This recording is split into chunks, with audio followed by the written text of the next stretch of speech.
big portions of her personality. But her primary passion is her grown-ass son, whom she visits every weekend. He's some rich dick who supports her. In her eyes, he's on the brink of curing all human ailments, keeps the transit running on time, and has about 1 million matches on Tinder. Although, judging by the framed picture of him on her desk, he could be the stock model used in advertisements for plain bread and mayo. I keep my expression deadpan as I turn back to my keyboard and type. Hello, Rhonda.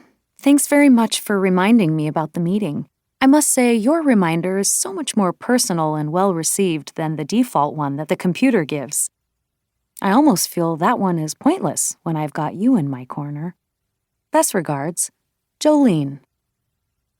Adding extra sugar to the part that's visible helps make the invisible part so much more satisfying.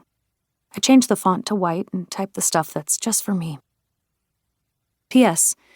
Deep in my core, I find you insufferable.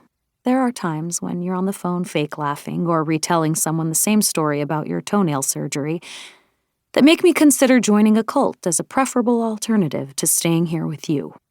Also, I'm fairly certain you can't legally brag about your son since you named him Carl. As I click send, I halt my breath. The rush of adrenaline hits as a flutter in my abdomen. It's a safe high since she won't actually see the message. The knot in my chest loosens. This is truly the second-best coping mechanism to survive the peril that is my colleagues. I creak out of my chair to begin the walk to the boardroom. Rhonda's shimmery nails continue to clack across the keyboard as she peeps up at me from beside the corner of her screen. I smile politely in her general direction. As I pass behind Caitlin's desk, the scent of the vanilla icing hand cream she applies 17 times daily wafts my way, microdosing my irritation. The same scent always transfers to the documents and envelopes she handles like a dog marking her territory. She tilts her chin toward me and gives this little brow raise, but doesn't look directly at me. Something uncertain bubbles in the pit of my chest. She's been watching me all day, and I trust her less than my Wish.com recommendations. Caitlin and I have worked adjacent to each other for 3 years in the same admin role. We were destined to be best friends, but because of who we are as people, our years of forced proximity have instead culminated in a specific form of petty hatred.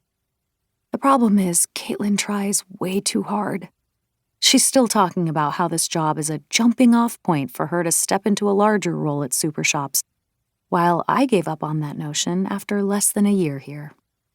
Her violations include CCing Gregory when she notices any of my errors, in case it becomes a relevant pattern, which is a good point, and I've made sure to include him when calling out her mistakes, too. Forgetting to add my mug when she runs the dishwasher. I can never find space for hers either. And interrogating me when her yogurt goes missing from the office fridge, as if Blueberry Dannon is something I'd mess with. It's reached a healthy point where our only communication is via curt emails, and we gleefully mix up anything the other sends to the printer.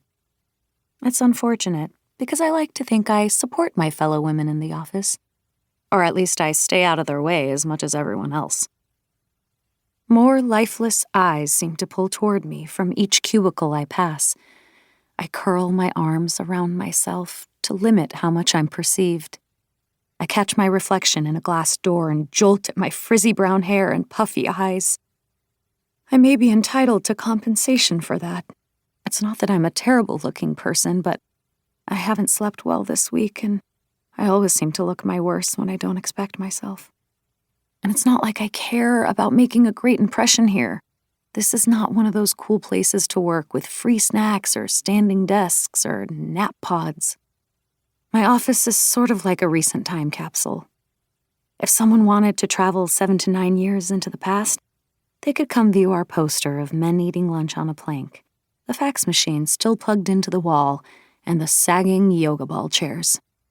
We politely ignore the decade-old coffee stains on the industrial carpeting near Larry's coffee maker and the fact that Larry sleeps here a few times a year.